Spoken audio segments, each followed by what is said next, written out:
Oi gente, tudo bem? Bom, tô vindo aqui no YouTube de novo pra falar agora com um bailarino que veio lá do norte do Brasil, no estado do Amapá, que com 12 anos ingressou na escola do Teatro Bolshoi no Brasil em 2015 e se formou em 2023. Ele já fez turnês pela Cia Jovem do Bolshoi, pela companhia de dança lá de Curitiba, então estamos aqui com ele, o Rui. E aí, mano, como é que tá? Como que tá? Bem, graças a Deus. Aqui bater um bate-papo bem descontraído, Graças a Deus. bem tranquilo, a gente pode ter uma boa troca aí.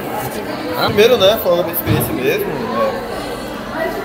pra mim, assim, tem sido um grande privilégio, né, também estar aqui, poder ter essa conversa, assim, falando um pouco de carreira, de balé, de ver como é ser um profissional, assim, né, com toda a trajetória que às vezes a gente tem, pode estar ajudando outras pessoas, né, que também podem ter as mesmas dúvidas, as mesmas visões, né, que passam por desafios pela carreira dentro da dança. E eu acho que também, por exemplo, tem gente que pensa de tal maneira, mas que pode agregar esse pensamento, essa maneira de ver a vida com essas coisas, esses bate-papos entre artistas, entre esportistas, entre galera que vive isso, vive muito do corpo. Vive a cultura ali em alta performance, né? Exatamente. Posso começar com uma pergunta. A maioria dos brasileiros não são do Amapá e lá geralmente o balé não é tão forte, o balé não é tão conhecido. É um lugar bem distante, né? Uhum. Eu queria perguntar como foi crescer no Amapá e o balé já fazia parte do seu dia a dia desde lá? Então, lá no Amapá, como lá a cultura não era muito forte, eu comecei assim nos bailes de dança de salão, que os meus pais sempre iam, eles ao invés de me deixar em casa com uma babá, por exemplo, eles me levavam. E eu ali, tendo meus pais como exemplo, assim, eu achava lindo eles dançando juntos pelo salão, eu começava a imitar, né? Imagina, eu pequeno, coisa de 6, 7, 8 anos, sabe? As pessoas achavam incrível, nossa, olha só, a criança dançando.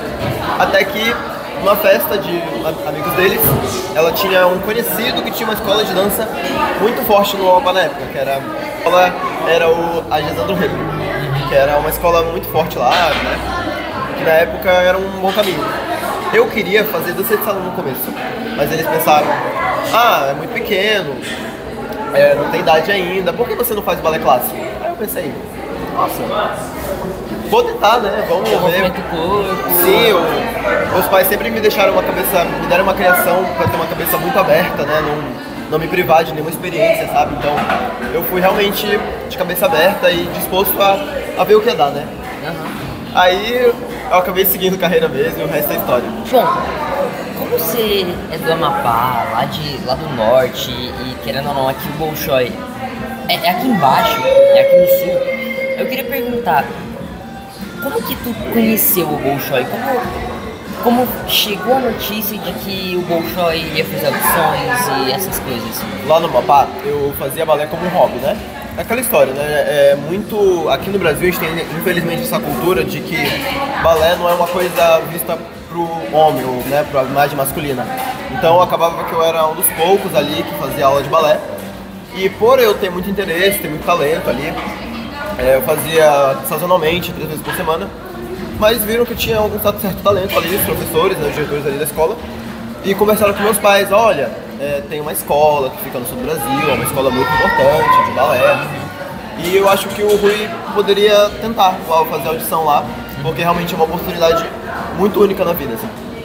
Mas eu, enquanto criança, eu não tinha noção, né? Eu não tinha o entendimento do que era o Bolshoi ou o que era levar a arte do balé, da dança de forma profissional, sabe? É uma coisa que eu só fui descobrir, né, depois de chegar, né, vim com vários outros colegas meus lá no Amapá, fazer audição, todo aquele processo que a gente sabe como é, né, que a escola explica muito bem, que é pra fazer e se tornar um aluno da escola. Eu acho incrível como a gente entra no Bolshoi de uma maneira e a gente sai. Sim, com certeza. E eu posso dar o meu próprio exemplo, que antes de entrar no Bolshoi, eu era uma pessoa, assim, muito imatura, muito criança. E agora, vivendo hoje, eu vejo que, querendo ou não, a gente amadurece muito mais rápido. Você sentiu isso com você? De fato, a escola amadurece muito a gente, né? A postura da escola profissionalizante amadurece a gente em todos os níveis. Principalmente pra mim, né? Que sou uma pessoa do norte, onde as coisas demoram pra chegar lá, sabe? É um ambiente de um povo muito forte, muito destemido, muito caloroso, mas que essa questão de evolução cultural lá demora ainda um pouco a chegar, sabe? Esquisito. E quando eu chego aqui, encontro, né, todo esse mundo de aulas e dedicação, e professores e tudo mais, e projetar a minha vida como uma carreira de um dançarino, isso amadurece a gente muito, seja na postura de lidar do dia a dia, de como se portar nos lugares, de como ser um profissional, do que significa essa palavra, o que é ser um bom profissional. Sim. São amadurecimentos que evoluem a gente em todos os âmbitos da vida, não só dentro do balé.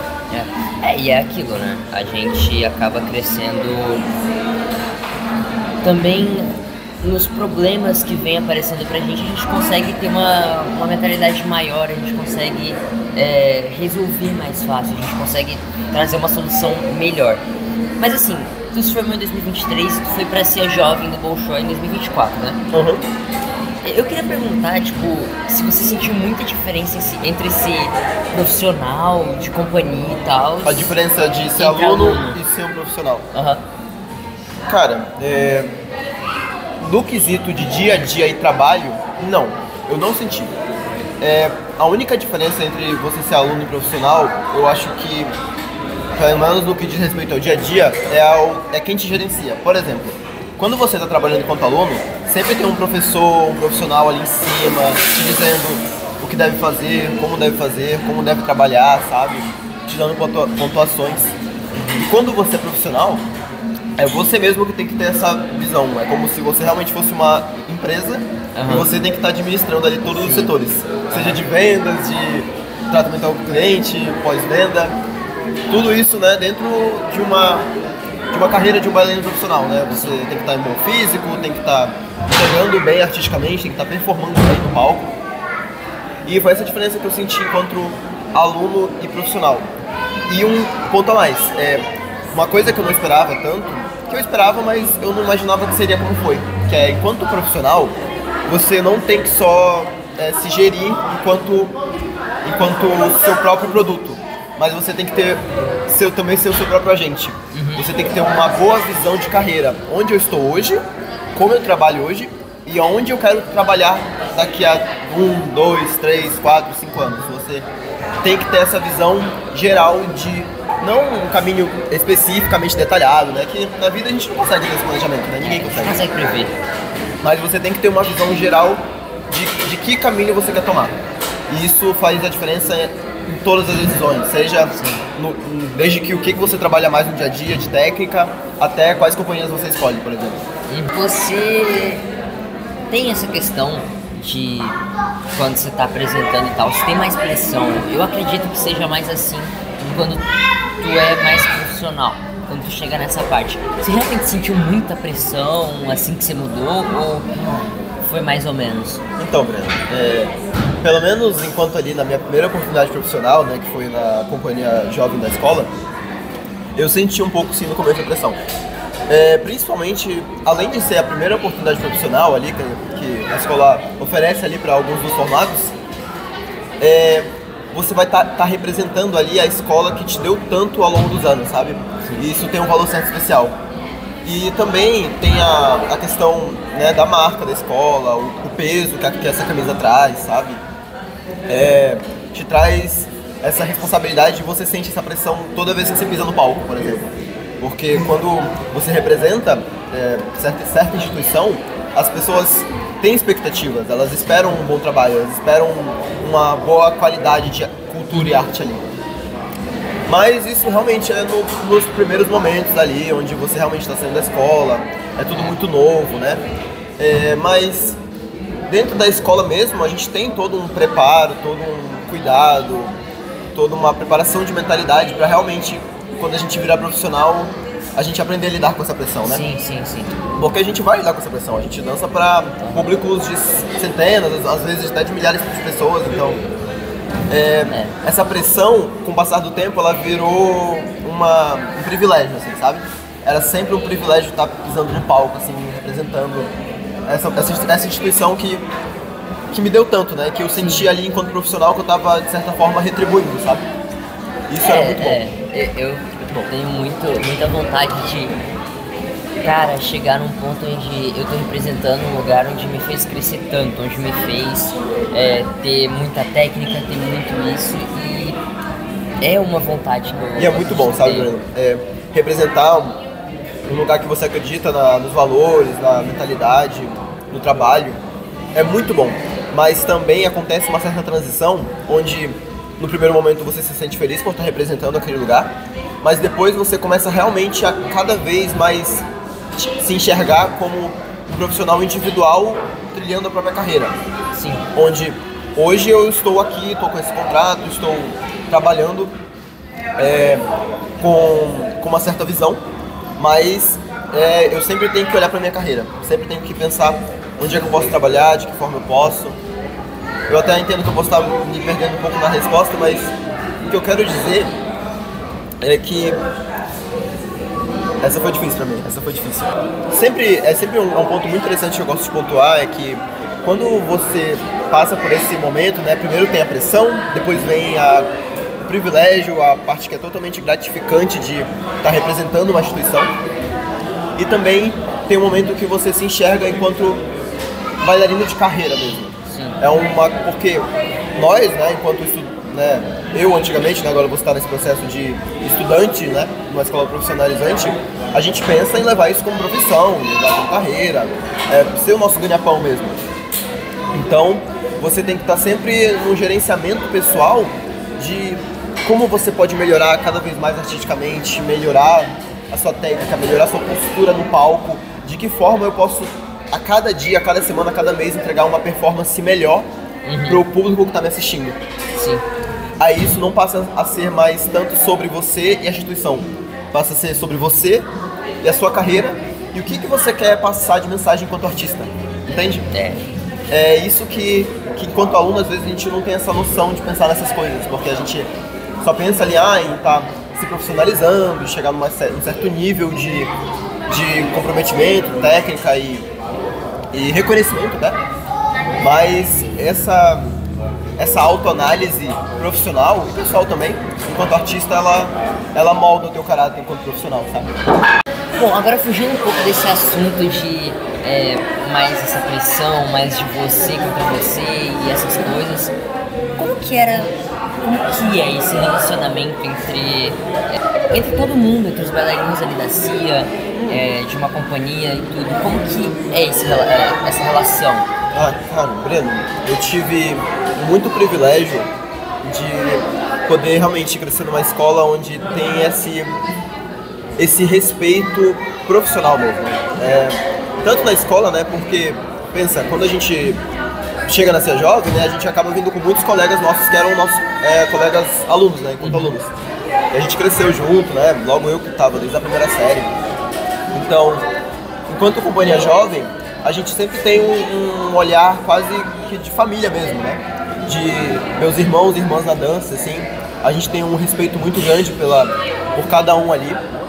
E não só esse carinho extra-profissional, mas é realmente um respeito profissional mesmo. Uhum. De entender que, sim, é um ambiente muito competitivo, onde há muita competição. E a gente tem que, nessa competição, estar ajudando todo mundo a estar no mais alto nível. Porque quando o meu colega de profissão está no alto nível, ele me motiva a estar no alto nível também. Sim. E isso é bom para todo mundo.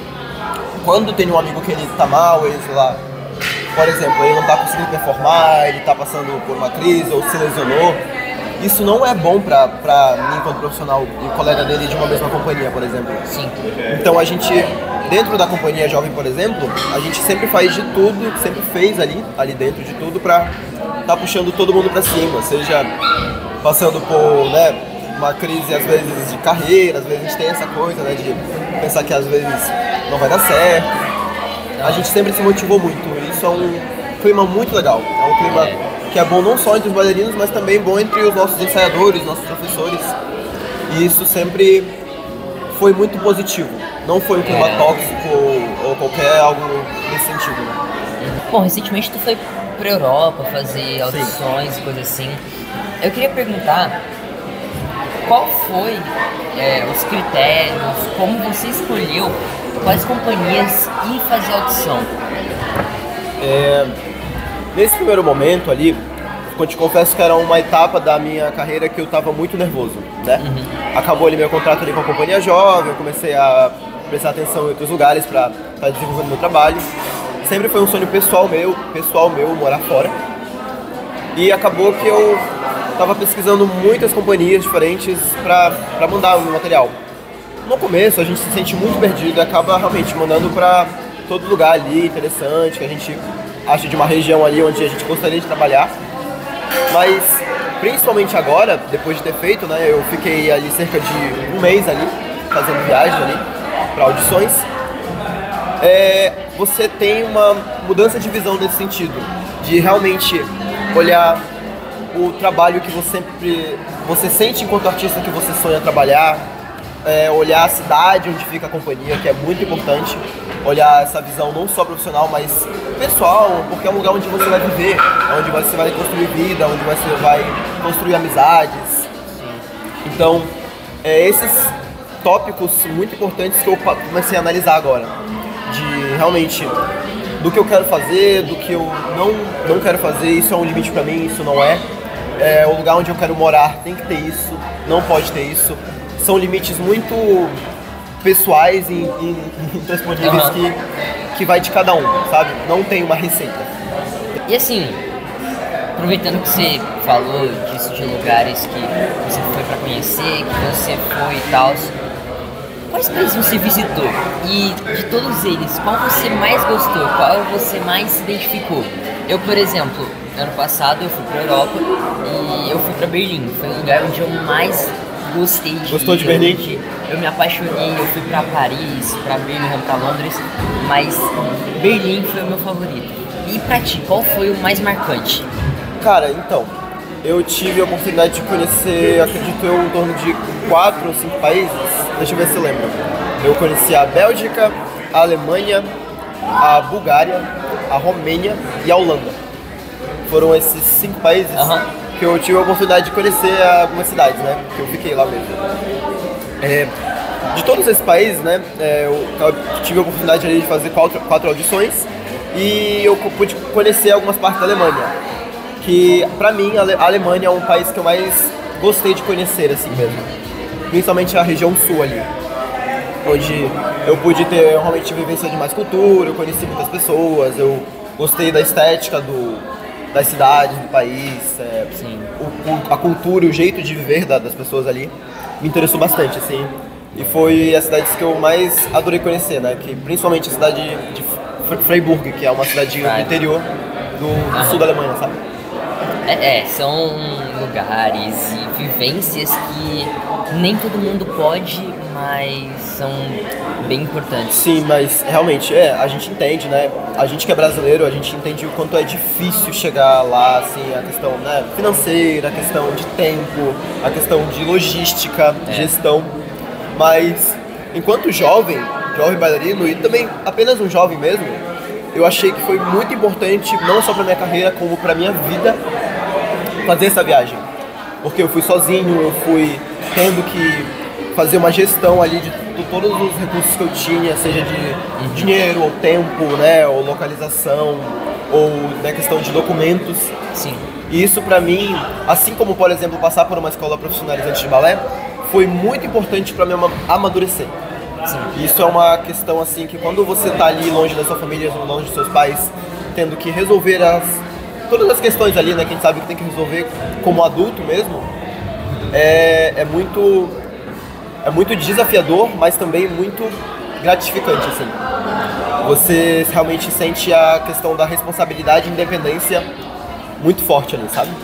E como eu sempre falo, cara, é um dos meus sonhos poder chegar literalmente no ponto em que Cara, eu tô indo, sei lá, agora eu tô fazendo tudo pra ir Miami? Pra Miami, a gente conseguir.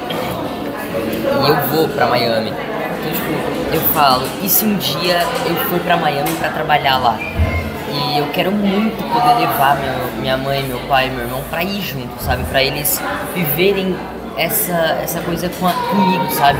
Porque querendo ou não, sempre foi um sonho da minha mãe, do meu pai, principalmente do meu irmão, que ele sempre falou isso pra mim. Então, tipo, eu fico imaginando, cara, será que um dia eu vou conseguir fazer isso? E eu espero que sim. Trabalhando, estudando, treinando, acho que vai ser algo que está por vir já. E realmente, quando você falando, né, dessas questões de viagem, né, as pessoas veem nas redes sociais o quanto você luta, quanto você se dedica, né, pra fazer essas coisas acontecerem, que a gente sabe que não é fácil, né. Mas fazendo essa viagem, por exemplo, pra Europa, antes eu ficava muito receoso, sabe? A gente percebe como uma realidade distante, como algo, né, a gente pensa, nossa, vai dar muito trabalho, nossa, como é complicado, como tem que pensar em um zilhão de coisas, mas depois da viagem eu penso como, nossa, é possível, sabe? É possível não só no quesito de dar um jeito de arrecadar recursos, mas também de acreditar no seu potencial, de olhar pra você mesmo enquanto produto e bailarino, que eu tenho capacidade, eu posso chegar lá, eu sou competitivo, eu tenho algo a que mostrar, sabe, algo a agregar. E isso faz toda a diferença, porque às vezes você pode ter todo o recurso do mundo, mas se na sua cabeça você não tem essa crença de que realmente pode dar certo, não adianta, você pode ter todo o recurso do mundo. Não vai dar.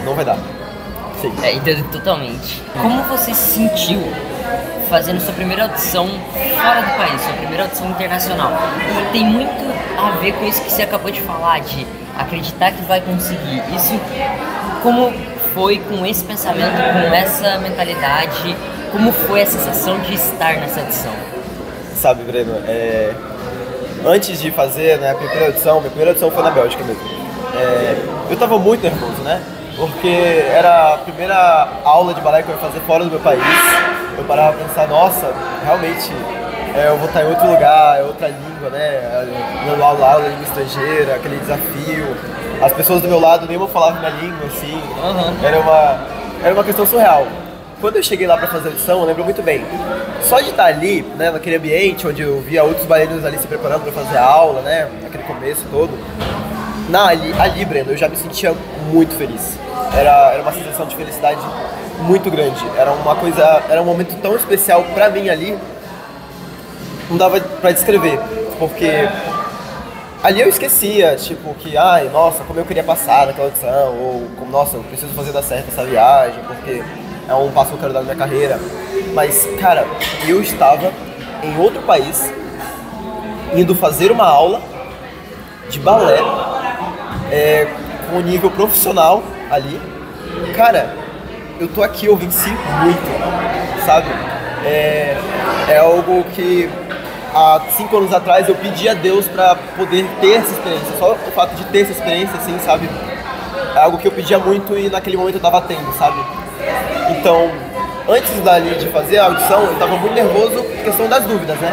Sim. Mas quando eu cheguei ali e a aula começou, pra mim foi só luz, assim. Foi só uma sensação de se sentir grato a Deus por estar tendo a oportunidade de viver aquele momento, sabe? Não sei se você sentiu isso também. Aulas, fora, assim. A minha primeira aula foi muito... Como eu posso dizer? Ela foi muito boa e foi diferente do comum.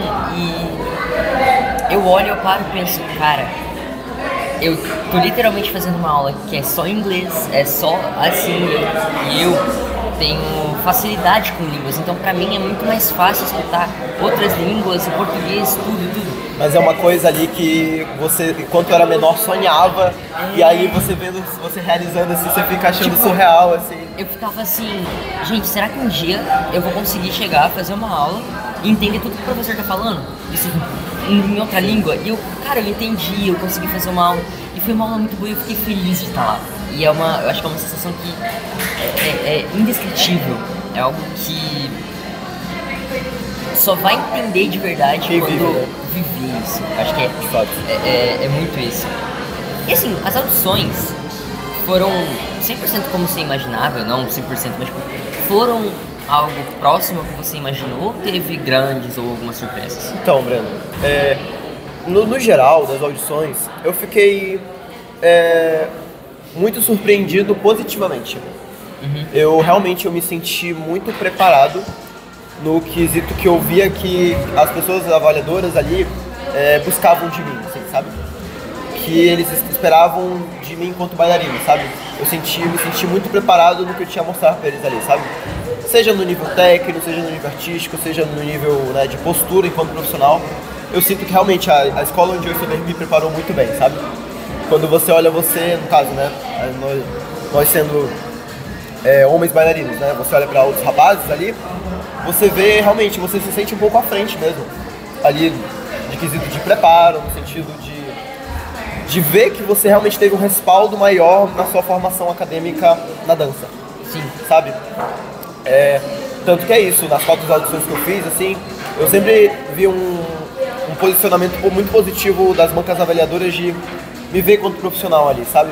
E isso eu não esperava. Eu montava um monstro na minha cabeça de que vai ser tudo péssimo, nossa, eu não vou dar conta e vai ser horrível, eu não vou conseguir fazer nada. Mas não, sabe, eu acho que isso era só um medo mesmo que eu tinha, um frio na barriga. E isso foi muito importante para me dar confiança para um futuro próximo fazer mais audições, sabe? Isso me deixou muito feliz mesmo, assim, sabe? É o que eu, olhando hoje, como bailarino que já foi para fora do país, que já viveu fez aulas, experiências, né? E aulas internacionais, eu acho que é algo que você cria uma coisa na sua cabeça e é um choque de realidade, é uma quebra de expectativa muito grande. E é uma coisa que eu queria pontuar também, né, principalmente para muitos estudantes, né, seja em vários níveis, seja amador ou profissional, quando a gente olha para as nossas condições e vê as nossas limitações ou nossos pontos de dificuldade, a gente acha que por esses quesitos, né, nessas nossas dificuldades, a gente não vai achar portas abertas. Mas não, cara, eu vejo no mundo da dança profissional hoje, especialmente no balé clássico, onde realmente quem consegue se promover e alavancar profissionalmente são as pessoas que realmente dão a cara a tapa, vão lá, fazem acontecer, tem esse ímpeto, essa postura de trabalhar, de pensar a carreira, de pensar, ver, ok, eu tenho meus pontos fortes, esses são meus pontos fracos, vou potencializar meus pontos fortes e trabalhar meus pontos fracos para que eles não me atrasem, não me prejudiquem.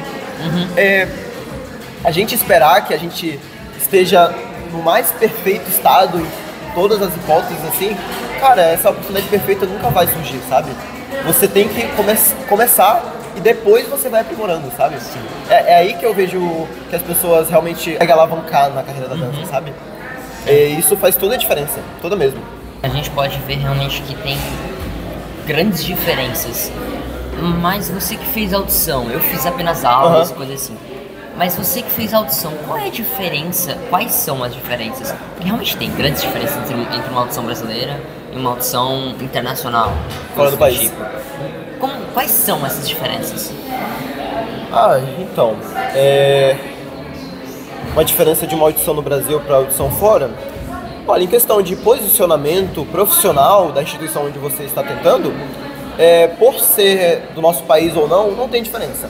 A postura profissional de comprometimento é a mesma. Aí vai realmente da instituição para instituição, mas não tem nada a ver com o país, por exemplo. Mas um agravante que eu posso atenuar tem a língua, obviamente, né? E também tem a questão de pluralidade, assim. Eu sinto que numa audição mais fora do país, tu encontra, né, ali os bailarinos de 6 países diferentes, por exemplo. E tu vê cada história ali, cada corpo ali conta uma trajetória. E infelizmente, né, eu imagino, pelo menos para quando você é brasileiro, isso acaba sendo uma vantagem, porque o nosso país é um país muito pluralizado, é um país muito plural, né? Tem muita discriminação. Ele é amplo para corpos diferentes, para visões diferentes. Ele tem querendo ou não, essa descendência de diversos países, assim, Itália, Alemanha, Europa, Estados Unidos e tanta descendência aqui faz da gente um país que dá vantagem, principalmente essa questão física, sobre diversos outros países.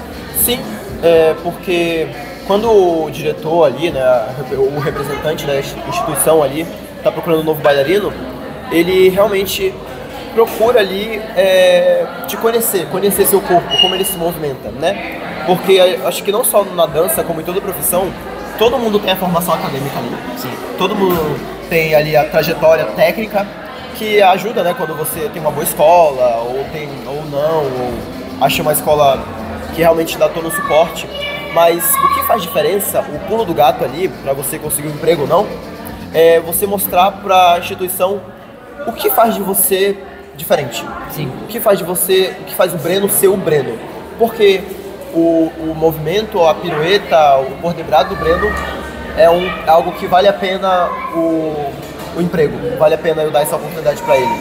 Sim. Porque mesmo questões, eu digo questões básicas, questões técnicas básicas, como fazer um bom bordebrado, fazer uma boa cabeça, uma boa contagem. Eu não estou falando nem de técnicas avançadas, de quem faz mais pirueta ou quem faz saltos mais complexos, precisos. Quando você mostra a sua personalidade na movimentação, isso numa audição faz muita diferença. Acho que é a coisa mais difícil que eu senti ali, que os diretores e as instituições procuram. É muito difícil achar personalidade nos bailarinos, sabe? Eu digo isso em todas as artes, né? Hoje, quem se destaca na arte é quem tem personalidade. É quem consegue se unificar enquanto produto, sabe? É aquele que consegue interpretar, por exemplo, Basílio, aquele que consegue interpretar todos os personagens e ainda assim ser bom em todos. Ainda mais sabe? no mundo da dança, sabe? A parte técnica, por exemplo, de Basílio, quando você tá ali no final de uma audição, sendo finalista de uma audição, cara, todo mundo dança Basílio bem. Todo mundo dança ali, faz boas piruetas, faz bons saltos, tem uma limpeza técnica. Mas, cara, como é que eu escolho entre 5 Basílios diferentes? Entende? Isso é... Aí que entra o caráter da personalidade. Onde eu vejo um Basílio, por exemplo, né, esse exemplo que você deu, onde eu vejo uma coisa única, uma coisa que eu vejo que vai fazer diferença na minha companhia. Porque, ok, beleza, eu quero contratar um bailarino com boa condição técnica, mas, cara, eu já tenho outros 15 bailarinos na minha companhia, dando exemplo, né, que tem uma boa condição técnica já, que podem dançar Basílio também quanto. Sim. Mas o que eu quero agregar para minha empresa, enquanto diretor, é realmente trazer algo que realmente seja memorável, algo que realmente cative as pessoas, um corpo que dance, um corpo que mostre essa personalidade. Tem a presença e muitas coisas que, querendo ou não é raro, mas também não é toda hora que se encontra. Mas é muito difícil, ainda mais para uma dança tão precisa quanto o balé. É a coisa mais difícil, na minha humilde opinião, a coisa mais difícil é dançar balé. Dançar. É muito difícil. Porque a gente está tão preocupado ali, enquanto profissional, de ter uma precisão técnica, ter uma precisão de expressão artística ali. Quando realmente você consegue dançar dentro daquele balé, da movimentação daquele personagem, dentro do que aquilo permite, aí realmente, aí onde você pode dizer que você está no mais alto nível. Sim. É a coisa mais difícil de se fazer, com certeza. Bom, a gente está falando sobre o balé fora do Brasil, principalmente ali na Europa, um pouco dos Estados Unidos, mas o balé no Brasil, como que tu pensa que ele tá? Tipo, ele tá realmente bem ou ele tá mais ou menos? Cara, é uma visão acho que muito realmente comum assim, né, entre a comunidade de dançarinos no Brasil, assim. Eu vejo o mercado de balé no Brasil, de dança profissional no geral, dá pra estender, né, pra outras danças, contemporâneo e danças populares também, é um mercado muito escasso ainda, é um mercado muito no começo. Eu costumo dizer que o mercado no Brasil é a Europa há 100 anos atrás, por exemplo. Sim. É uma coisa onde tu vê o surgimento de algumas companhias ou outra, e apesar de existirem boas iniciativas, algumas não conseguem se manter por muito tempo, sabe? É um mercado, é um ciclo de empregos e demanda e vantagens que não consegue se sustentar tão bem ainda, sabe? a gente tem, contando em uma mão só, a quantidade de companhias que você vê que tem uma estrutura forte, que consegue... Uma certa influência, seja no Brasil ou internacionalmente, sabe? Sim. E isso pra nós bailarinos do nosso país é muito ruim ainda, porque... É triste, a gente... Porque é o que a gente tava falando antes de gravar. No Brasil, se alguém aqui tivesse a escolha, a chance de escolher entre estudar, trabalhar, fazer carreira aqui no Brasil, viver num lugar onde você sempre viveu, eu acho que todo mundo escolheria isso. Só que não tem como, porque a gente tem o quê? 3, 4, 5 companhias que realmente dão futuro aqui no Brasil, talvez tenham futuro. Só que na Europa a gente tem, por exemplo, a cada cidade uma companhia, cada cidade tem mais uma escola. Tem mais variabilidade, tem mais oportunidades, tem mais possibilidades de estar vivendo melhor, estar ganhando melhor, sabe? E tem a questão da nossa economia que ainda é fraca perante outros países do mundo, sabe? E tudo isso influencia, sabe? Todo bailarino que vive no Brasil, né? Adora viver aqui. A gente ama viver aqui, a gente ama a nossa cultura, o nosso jeito de viver, o jeito mais permissivo da cultura brasileira de viver, sabe? Dá uma liberdade muito grande pra gente, mas por conta desses desafios, de tudo em nome de um desafio, de querer realmente trabalhar com o que a gente ama e receber bem por isso, cara, a gente não consegue ficar aqui. Qualquer bailarino amaria trabalhar aqui, vivendo bem, ganhando bem, mas essa oportunidade ela só é viável lá fora.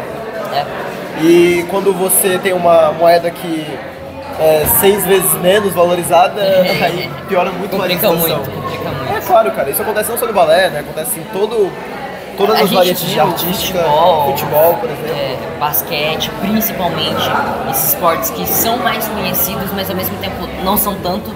E é muito triste, porque infelizmente o Brasil é craque nisso de produzir talentos fenomenais, talentos incríveis, talentos que você vê que pode ter uma influência mundial, mas e não sabe utilizar.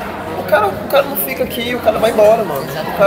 Pra que eu vou ficar num país onde não me valorizam, onde eu não posso ganhar bem, onde eu não posso me estruturar, onde eu não posso fazer o que eu amo. Onde a minha arte não é vista. É complicado. Eu entendo completamente. Mas assim, fugindo um pouco desse assunto de balé no Brasil, na Europa e tudo quanto é canto.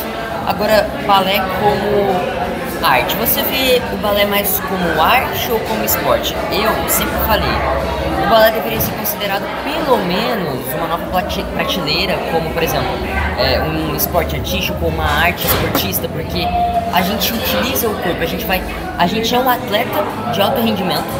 É um atleta da arte, né? É um atleta da arte. Só que a gente faz muito mais, eu acredito, sabe?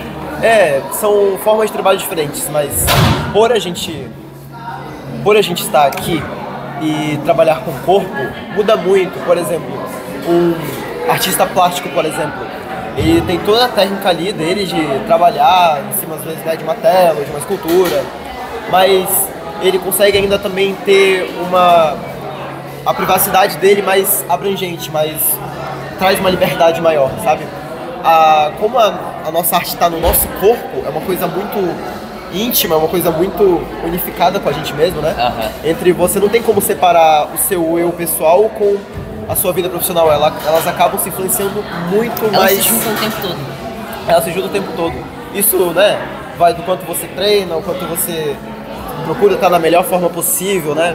Porque no balé tem isso, né, essa questão atual, né, que é da quantificação, do quanto você salta mais, você tem que girar melhor. Quantas piruetas você faz. Atualmente, os bailarinos estão muito mais atléticos do que há 50 anos atrás, por exemplo, sabe? É um processo que está passando por essa mudança, né, essa área. Então, a gente procura ter o preparo físico de um atleta olímpico, sabe? Mas tem que estar performando tão bem quanto um ator pode fazer num cinema, numa novela, no teatro, por exemplo. E por exemplo, com o corpo, né? O corpo. O corpo, essa parte de arte, a gente tem muito fixo. Porque, querendo ou não, a parte de esporte que eu falo, a gente tem. A gente corre. Se colocar um bailarino pra correr, a gente vai correr. A gente vai correr rápido. Se colocar pra pedalar, a gente vai pedalar. Se colocar a gente pra fazer salto em distância, salto, tudo isso, resistência, a gente vai saltar, resistência, tudo isso. A gente tem diversas coisas. A gente tem força na perna como um jogador de futebol, a gente tem força nos braços como um jogador de basquete, a gente salta como... não sei, um atleta olímpico, de salto distância. Verdade. E assim, a gente tem tudo isso e a gente acrescenta, a gente põe a mais, que seria ali o fato da gente, por exemplo, a gente faz um portê da vida. A gente levanta do e a gente desce, a gente tem que estar com o sorriso no rosto. Desce, continua calmo, continua mais... Fazer tudo isso e ainda dançar, né? Sim, dançar. E ainda colocar um sorriso no rosto, uma tristeza. E mesmo com toda essa exigência que o mundo profissional impõe na gente, né? Vou dar um exemplo ali, por exemplo, de homem bailarino, mas também, né? Das moças, que também é muito mais competitivo. Não é um esporte. Não é um esporte. Tem ali, né, as competições, hoje a gente coloca ali, né, as pontuações, mas ainda assim, quando o júri vai avaliar um bailarino, ele não é uma questão que nem na ginástica rítmica, por exemplo, que tem uma pontuação específica para um salto específico. Para tal coisa e tal coisa. O balé é muito mais técnico. Você avalia faz uma avaliação geral do bailarino. Ok, eu tenho o entendimento da técnica do bailarino, mas como é que tá a expressão dele? Ele tá passando uma mensagem artisticamente interessante? Sim. Essa área do balé, enquanto treinamento, é uma área muito cinzenta, porque ela pega âmbitos do esporte, âmbitos da arte, âmbitos da cultura, âmbitos muito variáveis, muito amplos, né? Muito plurais, que a gente realmente... Eu também acho interessante ter uma classificação à parte, né? Sim. Nesse sentido. Agora, fazer mais um desafiozinho pro Rui. Seguinte, fazer 6 perguntinhas, só que assim, o desafio, entre aspas, vai ser você responder com palavras breves e rápidas. Tete-a-tete, né? Exatamente. Bora lá. Então, vamos lá. Primeira pergunta. Como você descreve você fora do palco? Festeiro. Eu sou um jovem de 22 anos, eu gosto muito de me divertir assim. Sempre que eu posso, fora do mundo profissional, me divertir, eu me divirto. Eu gosto muito. Bom. Você acha importante ter interesses além da dança? Muito. O artista precisa desse ócio, justamente pra gente procurar motivações, procurar... Sempre quando a gente vai fazer uma coreografia diferente, uma dança diferente, a gente tem que ter esse combustível artístico para arranjar motivações de inúmeros lugares, então é muito importante sim. Essa terceira pergunta ela tem um pouco a ver com a primeira, mas o que você mais gosta de fazer fora do balé? Do balé? Aprender sobre outras danças. Eu sempre fui um cara muito versátil, sempre gostei muito disso em mim, sabe? Principalmente, né, as áreas que eu mais gosto de, atualmente estou gostando muito de aprender mesmo, né, fora o balé e contemporâneo, danças urbanas e dança de salão, todos os níveis, assim. Tem alguma mania ou ritual antes de subir no palco, alguma coisa assim? Cara, antes do palco, uma curiosidade sobre mim, eu odeio lembrar da coreografia antes de dançar. Eu odeio. Eu tenho certos colegas meus que ficavam assim, Rui, qual era tal passo naquele tempo? Não me pergunta, eu não sei. Antes do palco, na coxinha, antes de entrar, eu gosto de pensar no porquê que eu tô dançando aquilo, sabe? Porque eu tô tão... O que me faz estar tão feliz naquele momento, que é um momento tão especial pro artista, sabe? Eu penso mais na emoção do que qualquer coisa técnica, assim. Porque tá certo, a técnica, eu já vi isso no ensaio, eu passei inúmeros ensaios pra ver essas questões mais sérias. Antes de entrar no palco, é só emoção. É só emoção. Só mesmo. O que passa pela sua cabeça antes de se apresentar? Você já quase respondeu, então... Também entra um pouco na outra pergunta, mas passa a minha família, passa tudo que eu passei, passa, né, a família, porque as pessoas que sempre acreditaram em mim, sempre batalharam por mim, até mesmo quando eu não acreditava também. Então eu lembro muito, né, das pessoas mais próximas de mim, né, minha mãe, meu pai e minha irmã, assim, que sempre estiveram comigo o tempo todo. É isso. Como você se imagina daqui a 10 anos? Pode ser dentro e fora do balé. Cara, daqui a 10 anos, eu ainda me imagino em alto nível, ainda me imagino dançando, imagino muito melhor do que eu já estou hoje. E eu imagino alcançando voos maiores, que hoje, os voos que eu estou alcançando, eu imagino ir conquistando cada objetivo um atrás do outro, que vão se tornando grandes objetivos, e eu imagino que eu vou estar cada vez melhor, seja daqui a um mês, um ano, 2 anos, 10 anos, enfim. É isso que eu imagino. Bom, Não, essas foram as Deu pra perguntas. responder rápido assim? Acho que deu, acho que foi bom. É difícil, concordo. Bom, essas foram as perguntas. Acho que esse foi o nosso bate-papo. Foi muito gostoso, foi muito bom estar aqui. Foram muitos aprendizados, muita troca, experiência. Né? Uma boa troca. Boa troca. Acho que é isso, né? Imagina, cara, eu acho muito importante isso, né? Seja de nós enquanto bailarinos pro público leigo, né? Que às vezes não conhece tanto. Seja pra nós enquanto bailarinos para outros bailarinos também. Eu acho que a gente é uma comunidade que tem que realmente se comunicar, se verbalizar as coisas. E tem muito a crescer. Trocar ideia. É assim que a gente vai crescer o trabalho individual de cada um, mas crescer o mercado como um todo. Assim, é assim que a gente vai mudando esse cenário, melhorando o que precisa ser melhorado, lembrando que é importante, que já é bom. E isso é muito importante mesmo. Obrigado pelo convite mesmo, Breno. Eu quero agradecer por ter vindo. Pra mim é muito gratificante, assim. Pra mim eu nem penso que é uma coisa, né, que a gente vê mais séria ali, de estar produzindo conteúdo. Pra mim é uma conversa mesmo entre amigos, né? Verdade. Eu que agradeço por ter vindo e se você gostou, já deixa o like, se inscreve no canal e ativa o sininho porque vem muita coisa legal.